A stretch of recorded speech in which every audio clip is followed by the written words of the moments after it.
Мы живем там, где люди сильны духом, знают цену слова,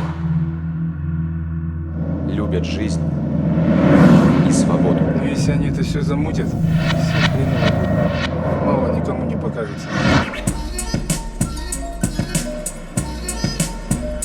Есть силы, которых не устраивает свобода других.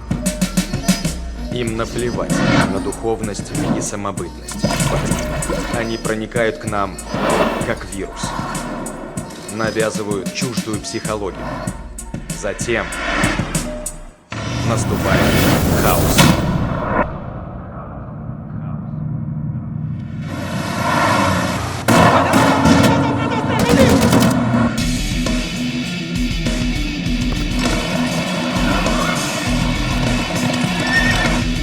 Так уже было.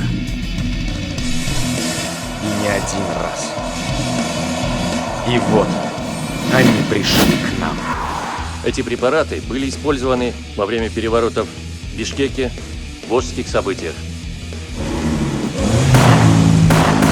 Добьются своего, в результате получим второй Ош. Сможем ли выстоять, зависит от каждого из нас. Скоро, с самого юга страны, во всех кинотеатрах.